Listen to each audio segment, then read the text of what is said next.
برادہ بنائیں گے، صفوف بنائیں گے، اور اس صفوف کی اشیاء کو 7 دن تک مریض آسیب کو اس کی دھونی دینے سے آسیب اس کو چھوڑ کے چلا جاتا ہے۔ بات ہو رہی تھی سانپ کی، تو سانپ کو ایک ایسی غیبی مخلوق ہے کہ یہ سمجھو از قسم جنات ہے، اس کو ایسے سمجھ لیں کہ یہ جنات کی قسم ہے۔ اور جنات کے کچھ قبائل جو ہیں وہ سانپ کے صورت میں رہتے ہیں، جیسا کہ علماء کرام نے ایک تذکرہ کیا ہے۔ حضرت علی علیہ السلام سے ایک سانپ ملنے آیا تھا، اس کو باب ثوبان بولتے ہیں اس جگہ پہ، اس کا نام اسی وجہ سے ہی پڑا۔ تو لوگ بھاگ رہے تھے، ڈر رہے تھے، تو حضرت علی علیہ السلام کے ساتھ اس سانپ نے کچھ گفتگو کی، اور حضرت علی علیہ السلام نے بھی اس کے ساتھ میں کچھ بات کی۔ تو پھر وہ چلا گیا اور لوگ پریشان ہوئے، لوگوں نے کہا کہ حضرت یہ کیا معاملہ تھا؟ تو اس نے بتایا کہ جنات کا بادشاہ جو پہلا تھا اس کو حضرت علی علیہ السلام نے وہاں پہ بادشاہ بنایا تھا، اور وہ جب اس دنیا سے پردہ فرما گئے تو اس کا بیٹا حضرت علی علیہ السلام کے پاس آیا اور اس نے عرض کی کہ حضرت اب اس کی جگہ پہ آپ کسی کو بھی بادشاہ تجویز کر لیں، کیونکہ ان کا والد اس دنیا میں نہیں رہا۔ تو حضرت علی علیہ السلام نے فرمایا کہ میری طرف سے تم اس کی جگہ پہ سلطنت سنبھال لو، بادشاہی سنبھال لو، تو اس کو بادشاہ مقرر کیا تھا۔ تو اس واقعے سے بھی آپ کو پتہ چل گیا ہوگا، اور آپ کو یہ بھی پتہ ہوگا کہ مختلف جگہوں پہ جہاں خزانے ہوتے ہیں وہاں پہ جو جنات کی قسم بیٹھتی ہے اکثر و بیشتر سانپ ہوتے ہیں۔ یہاں تک علماء نے لکھا ہے کہ وہاں پہ جو رکاوٹ ڈالنے والی چیزیں ہوتی ہیں ان میں سانپ بھی ہو سکتے ہیں، ان میں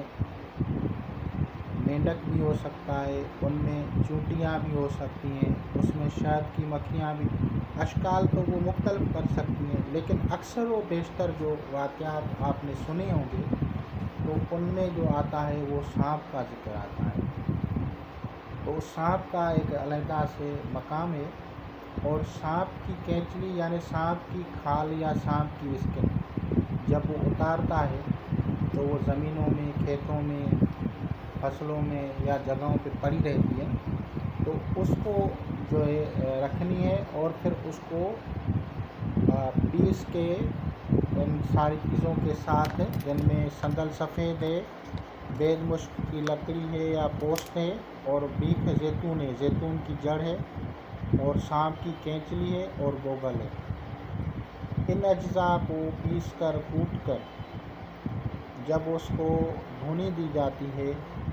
تو وہ وہاں سے چلا جاتا ہے۔ مختلف چیزوں کے مختلف اثرات ہوتے ہیں، جیسا کہ میں نے سانپ کا بار بار کاٹنا اور اس کا علاج جو ہے نیولے کی ہڈی سے بتایا تھا، تو اس میں ایک طلسماتی اثر ہوتا ہے جو اس کی جماع کے دوران جو اس میں کرنٹ ہوتا ہے اس کی طاقت کو وہ ادھر کھینچ لیتا ہے۔ تو اسی طرح اس میں بھی ایک تاثیر ہوتی ہے، اس تاثیر کی بنا پہ آسیب جو ہے وہ وہاں سے بھاگ نکلتا ہے۔ کیوں بھاگ نکلتا ہے؟ کیونکہ ان کو اس کی خوشبو آتی ہے سانپ کی، تو وہ اس سے ڈر کے بھاگتا ہے۔ تو اس طرح سے مختلف چیزیں ہیں، مختلف طلسماتی چیزیں ہیں جسے لوگ جو ہے ترکیب دیتے ہیں، اور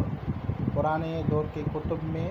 انہوں نے لکھا ہے، اور ان کے اپنے اپنے تاثیرات ہیں۔ ایسے نہ سمجھیں کہ ان میں کچھ اثر نہیں ہوگا، بلکہ یہ ساری وضاحت کرنے کا میرا مقصد یہ تھا تاکہ آپ لوگ اس کو سمجھیں اور اس پہ یقین کر لیں۔ ہاں، آپ اس کے ساتھ اگر اپنی طرف سے کچھ آیات کریمہ یا کچھ اور اللہ تبارک و تعالیٰ کا اسم پاک پڑھتے ہیں تو وہ بہتر ہے، نہیں تو صرف ان اشیاء میں بھی اپنی جگہ پہ ایک تاثیر ہے، اور اگر آپ ان کے ساتھ قرآن مجید آیات کریمہ مندرج شریف یا کچھ اور پڑھتے ہیں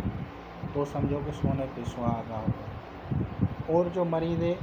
پھر اس کو آپ 7 دن تک نہیں دیں گے، لیکن پرہیز جو میں نے پہلے بھی کہی تھی کہ سحر و عصیب کے جادو کے جو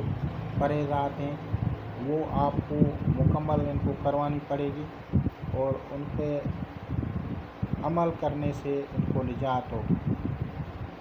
عصیب کے لوگ شکار کیوں ہوتے ہیں؟ تو عصیب کے اکثر و بیشتر جو لوگ شکار ہوتے ہیں وہ اس لیے شکار ہوتے ہیں کہ جب کوئی اس دنیا سے چلا جاتا ہے تو وہ غیر محرم ہوتا ہے تو اس کا بھی منہ دیکھتے ہیں، تو اگر عورت ہو یا مرد ہو اس وجہ سے اگر وہ غلطی کر بیٹھتا ہے تو اس کو ان کے جو شیاطین ہیں عصیب ہے وہ اس کو پکڑ لیتا ہے، اکثر و بیشتر اس وجہ سے شکار رہتے ہیں، جو کہ ایک عام غلطی ہے۔ جس سے نکاح جائز ہے اس کو جو ہے پھر نہیں دیکھا جاتا شریعت کے مطابق، جب وہ پردہ کر جاتے ہیں یعنی غیر محرم اس کو نہیں دیکھتے، چاہے مرد ہو یا عورت ہو۔ تو یہ جو علماء کرام نے جو بتایا ہے یہ ہمارے بھلے کے لیے، اور جو شریعت مطہرہ میں جو قوانین ہیں وہ ہماری حفاظت کے لیے ہیں، ہمارے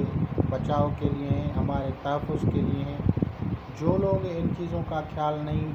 کرتے وہ بعد میں ان تکالیف کا سامنا کرتے ہیں۔ اللہ تعالیٰ سب کو حفظ و امان میں رکھیں۔ ہم چاہتے ہیں آپ استفادہ کریں اور ان علوم کو سمجھیں اور ان سے استمداد کریں، اور لوگوں کے ساتھ شیئر کریں، سبسکرائب کریں